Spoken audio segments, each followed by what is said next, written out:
Hello, good morning po. Ayan, good morning, good afternoon, good evening everyone. Today is New Year na, January na mahigit. So, natapos na yung first week ng January, second week naman. Ay, tapos na pala yung second week. Oo nga. Tingnan nyo, tapos na. Yung calendar ko is 2023 pa to. Pero meron akong bago, hindi ko pa na open. I will open it now. Ito is itatapon na natin yung 2023. Ang cute pa naman ito. Parang ayoko siya itapon. Ito yung mga stock ko ng alahas. If you want something, just PM me. Then meron pa ako dito eh. Ayan, mga paninda ko. Today, ang bibigyan natin is this one, dangling. May nag-order sa akin, 6 piece, 6 pair. Para sa palawagan niya. Wow, thank you madam. Arigato gozaimasu. Ayan po. This is dangling earrings. American style. American yung tawag eh. Ano siya yung di-hook? Wala siyang pakaw. Hook lang siya. Yeah. 1.8 grams yung nakalagay. So, more or less, 1.8, 1.9 siya. Kasi grams ko siya kanina, 1.9 lumabas. Yeah. So, open natin eh. Ang lamig. Giniginawa ko. Bukas pupunta ako sa ospital. Tapos didiretso na ako sa Metrobank kasi check ko yung ano ko, bangko ko. I-update ko. Samoy this. So, ito siya. This is the dangling. Ganyan po yung style niya. Then, lagay natin dito. Teka lang. Kunin ko yung isa pa. Kasi 8 grams natin. Double check. Then, I will ship it later. Kasi nakabayad na si madam kahapon. Arigato po. Diba? Maganda yun. Maganda. Ayan. Nakita niya kasi yung picture niya ng ganda. Ayan. Kita niya po. Ilagay ko dito. Pwede siyang pang picture, diba? Pipicturean ko yan later. Ayan. Bago natin i-ship.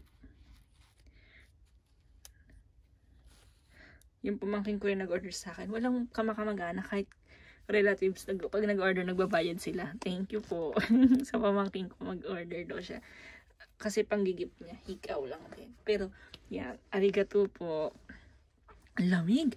Samoy suki. Naka-jacket naman ako. Tapos, I wear long sleeve and jacket. Pero giniginawa ko kasi walang aircon dito sa bedroom. Ano yung aircon dito? Yung pang cooler lang. Walang heater yung aircon dito sa room. So, ito siya. Yun yung style niya. I think this is 4.5 cm to 5 cm yung haba niya. I-check na rin natin. Wait lang. Ano pan-checkan ko? Ito. Yeah. I will check first. Check natin. 4.5. 4.5 siya. Magmula dito hanggang dito ha. Pag sinama mo yung hook, nasa 5 inches. Ayan, 4.5. Tama, 4.5 siya kasama yung dito. Hanggang dito pala, 4.5. Diba ba?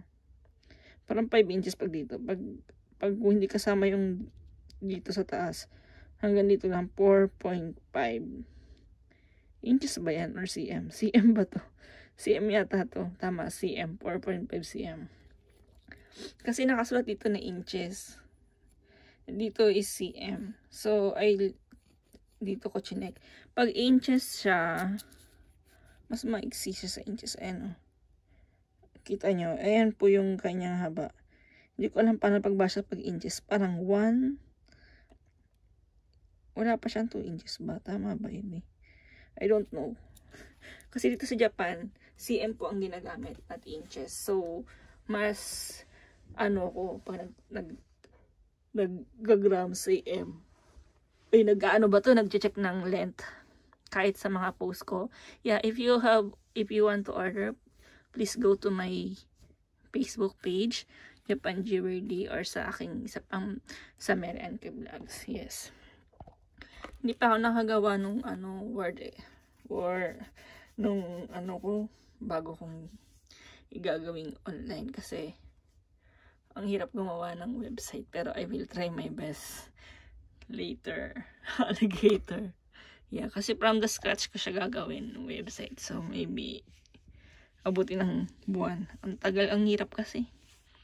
English and Japanese kasi kumarimas. Yeah. Yan siya, simple lang pero cute. O, di ba? Why green? Blue-green yung itong blue-green na to. Favorite color ko kasi siya.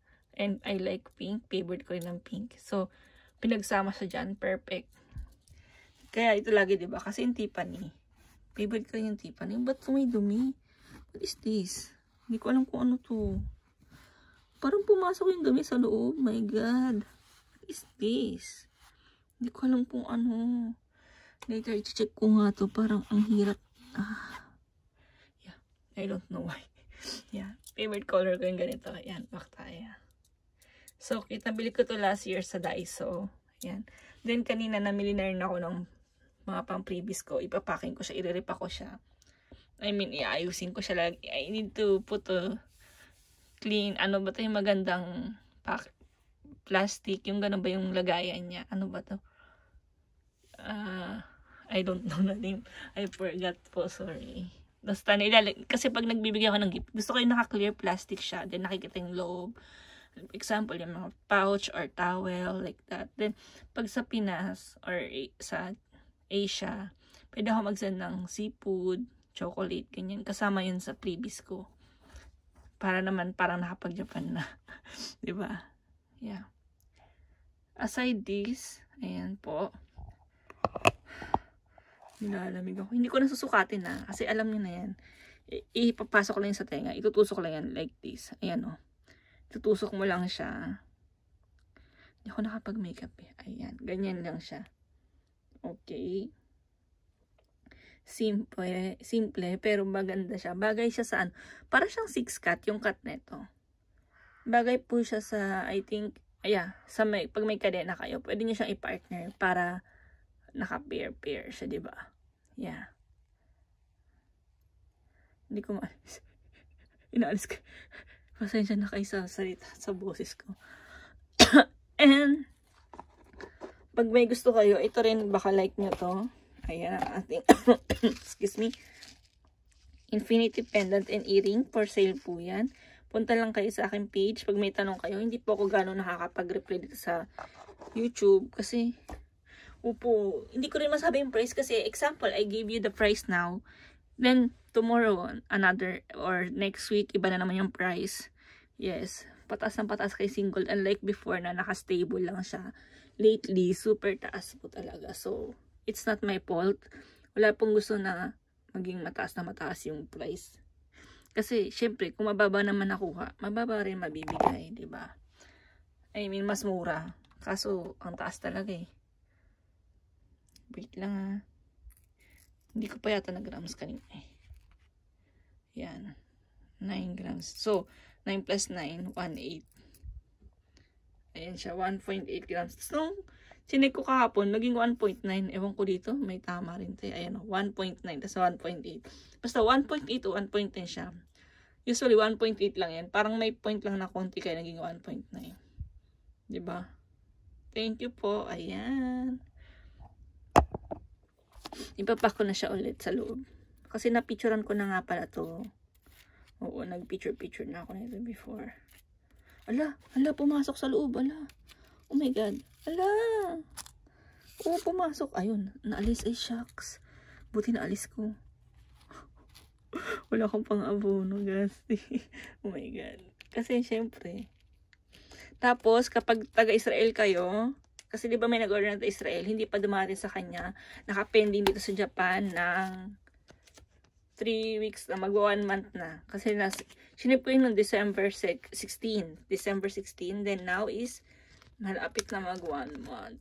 So, tinawagan ko na ilang beses sa EMS. They told me na wait lang daw. Kasi, isip ko baka pwede cancel na lang, ibalik na lang sa akin or send sa Philippines. Not allowed daw kasi nasa handling na. Ibig sabihin, naka-ready na siya for shipping. Kaya lang, naka-hold kasi nga may war ngayon sa Israel, diba? Pero today, good news kasi gumalaw na yung package. Ibig sabihin nun, nasa custom na.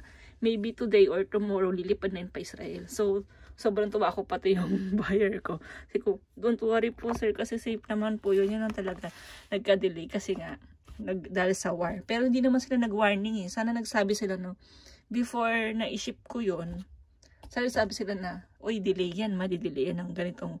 Kasi parang may ibang country na, like Italy, 1 month to 3 months daw yung delay ng EMS. Oh my God, nagulat ako. Kasi ang EMS, di ba, Express Mail Service, ibig sabihin nun, usually yun, express eh. So, before ng pandemic, 2019, way back 2019, yung ganyan, 2015, 14 to 2019, ang mga parcel, ang bilis.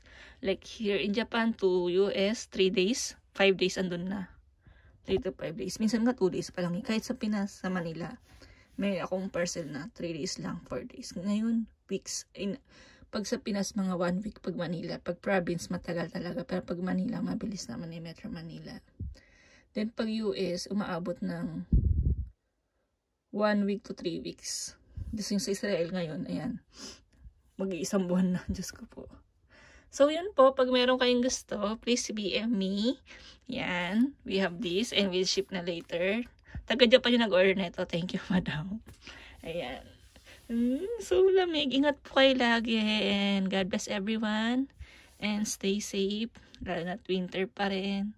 Arigato gozaimasu. Thank you.